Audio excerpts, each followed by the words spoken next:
How do you allocate your funds every month? Once you've made your money, where do you put it? Do you put it in investments?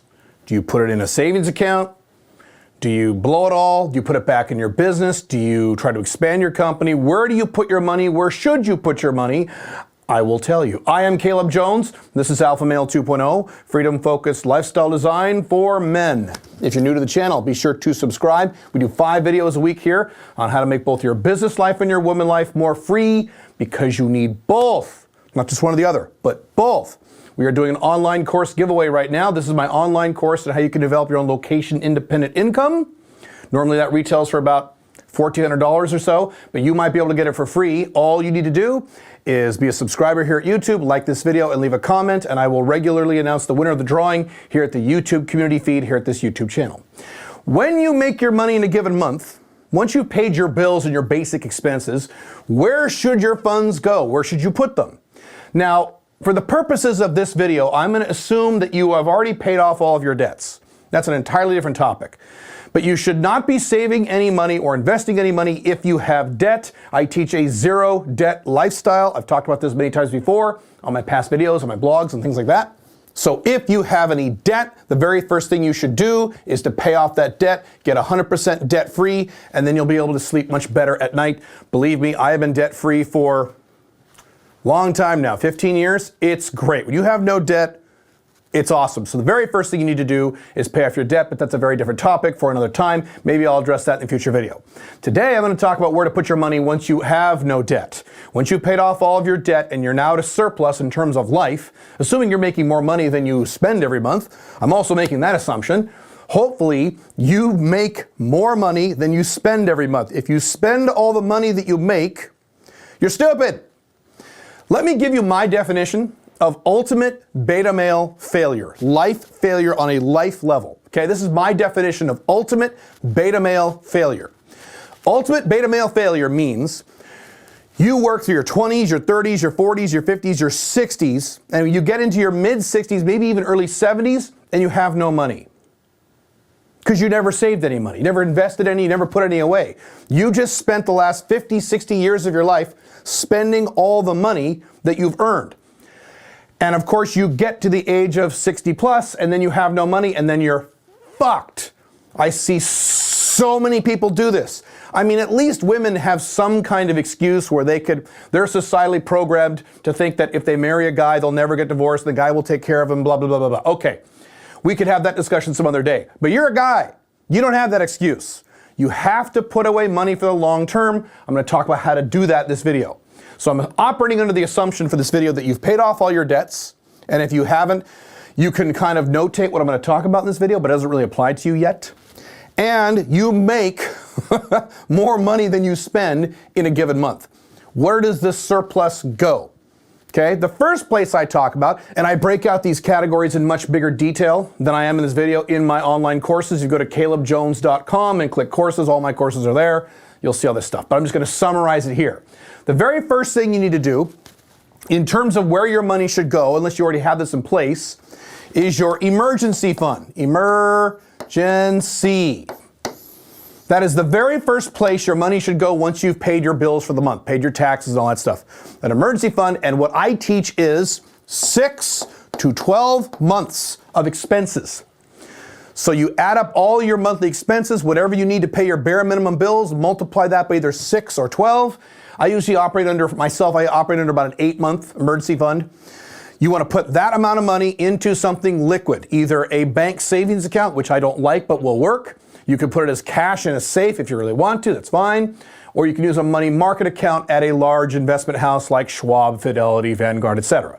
Any one of those options will work. That's the first place your money needs to go, is here. You don't just start putting a bunch of money in Bitcoin or the stock market or whatever when you have no emergency savings. This year, 2020, has hopefully woken up a lot of people to the reality of how important having an emergency savings account is. I have been teaching this for 13, 14 years now. I've been teaching this for a long time. And people in 2020 who suddenly couldn't work or had their businesses gone, who had this type of emergency fund, were fine. I mean, they were upset, but they were fine. And I've been fine this entire year. I mean, I have barely even needed to touch Have I even need to touch my emergency fund at all? Yeah, I did, but I immediately put the money back within, I think, 35 days. Which is, by the way, how this works. Once you get that emergency fund set up, if you use any funds out of that thing, you need to reimburse it to get back up to your at least 6-month minimum, whatever that amount is for you. Now, for you business owners that actually have business infrastructure, if you have a staff, if you have regular costs every month, it's more than just you and a laptop, then you should also include in there 6 to 12 months of business expenses, which is a little different than personal expenses. I've talked to a lot of business owners this year. There's been a lot of discussion about this, of guys who talk about how they have 1 month of payroll and then they have no money. And so when Corona hit back in March, and suddenly they had no income, or their income dropped by 80%, and they're like, oh my God, I have 1 month of expenses in the bank in terms of my business, and then I have to close my doors. Well, that's dumb. I recently read that Bill Gates, years and years ago when he was building Microsoft, he did this for most of the time Microsoft was around when he was in charge, he mandated that Microsoft have 12 months of emergency cash liquid in the bank, no matter what else. And there are people who didn't want it. That's a lot of money. Running a company the size of Microsoft, 12 months of that was a lot of money. He said, I don't care, no matter what happens. That way the economy can take a dump. We have 12 months to figure it out without having to lay anyone off or shut down any operations. Smart. So you want to do the same thing for your personal life and your business, those of you who have companies that have regular business expenses. Make sense? Okay. Next place your money should go is one of two places. First possible place is investments, okay? Now that's the first possible place. There's another possible place that's very important. I'll talk about that in a second. But the first place is investments. I'm not going to go into detail about this. I talk about this in great detail in my business courses and my Alpha Male 2.0 Maximum Freedom courses in terms of how to break out your investments. But what I teach are 2 investment buckets. Never touch it, never lose it, NTNL. This is where the bulk of your money should go in your investments. This is not savings. This is boring, stable investments. Things like bonds. Things like maybe stock index funds that are very, very diversified, like global index funds, things of that nature. Boring, boring investments that make maybe 4%. They don't make much money here, and that's fine. This is money that you never touch and you never lose. This is money you need to have when you're an old fart. So you don't want to put anything here where you might lose it. This is boring, boring stuff. That's very important to have a lot of money here because that's the money that'll be there when you're old and you need it. Make sense? The next bucket is what I call the get rich bucket. And that is where your speculations are. That's where you put your Bitcoin. That's where you put your high risk ETFs. That's where you put maybe some silver. The stuff that where you can make a lot of money, but it's also very risky. You could lose it all. So anything you put in here, you could lose forever. You could lose that money. So if you do, let's say, an 80%, 20% breakout between these 2 buckets, let's say you lose everything, some weird thing happens in the economy, and you lose all your money in your get rich bucket, you're still okay because you have your money in your never touch it, never lose it bucket. So you have to think of your investments in 2 different buckets, your speculation bucket and your stable bucket. You want both of these things. Now you don't have to have this. This is optional. You can put 100% in there, and I know guys who do this. I know guys who are basically like 100% in cash, maybe some paid off real estate, and that's it. There's no speculation at all. That's fine. And the younger you are, the more money you can put over here. Make sense? Now there's a third place you should put your money, and that is back in your business.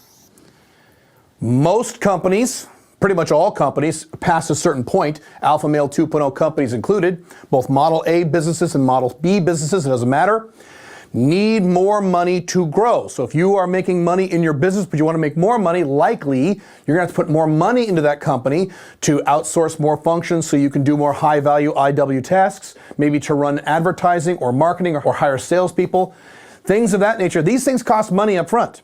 So the only way to expand your company, generally speaking, with rare exception, is to dump more money into your business. Very important. Now here's the big question.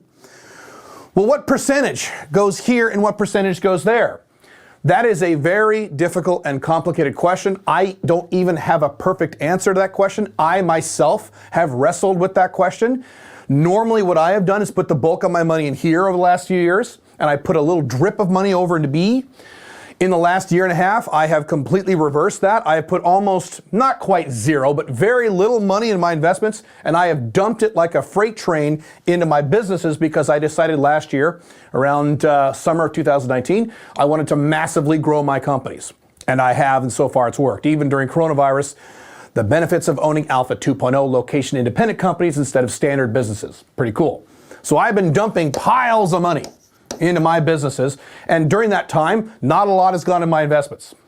And that's the decision that I made based on my age, based on my objectives, based on where my financial life was structured at the time, based on where I wanted to be long term. These are all the factors you need to use to determine how much money goes here and how much money goes there. If you are a more aggressive type person like I am, if you have big goals like I do, then it might make sense once you have your emergency fund. Remember, this is first. This is not optional. You get this done first before you start dumping money in your business. Okay, this is not optional. Do this first. I never touch this. This is still there. But once it's funded, you're done unless you dig into it. So once you're here, if you're a more aggressive person, if you want to just hit it hard, make a lot of money and go crazy, great. You can dump a lot of money in your business. Do it wisely, please. Do it correctly. I talk a lot about how to run your Alpha 2.0 business in my books and my courses. Topic for another time. But if you want to do that, that's fine.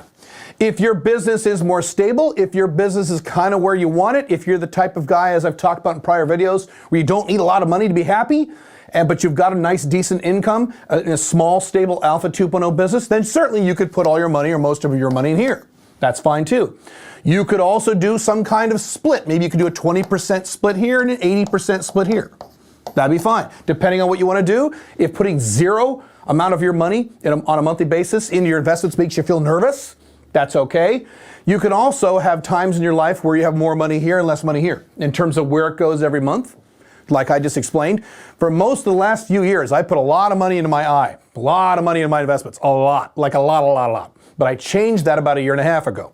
And that's probably going to continue for the next few months. Now it's okay.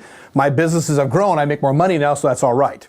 And so the objective when you do this, when you put money into B, is to get the income high enough from B where you can start doing this, putting it into here. So it goes from B right to I, Robert Kiyosaki style. So you don't want to do this forever, ideally. You don't want to do that forever. At some point, you want to redirect this funds back into here from your increased income from your business. And I wish I could give you a more solid breakdown of what percentage these funds should go B or I. And again, it really depends on a lot of factors in your life, your age, how aggressive you are, your goals, whether or not you're going to raise a family, and so on. I mean, maybe I'll do another video where I could go into these factors a little bit. But that's basically it. That's where you want your funds to go in terms of your monthly income once you pay your bills. You don't want to just make more money and then spend more money, and then make more money and then spend more money. That's what most Westerners do, particularly Americans. A lot of younger guys do this, especially younger guys who are under the age of 35 who start hitting high incomes. They go, woohoo, and they spend all their money on stupid shit. That's not where it goes. It should start going into here. Now, by the way, I didn't mention this, I should. If you make a good amount of money, for you higher income guys, it is perfectly fine to take some percentage of your income, maybe 10%, who knows, it really depends again on the scenario, and go ahead and blow it on stupid fun stuff. That's fine. I do that occasionally, especially when I get windfall income. Several times throughout a given year, I'll have a huge spike in income in a given month or a given 2 or 3 week period.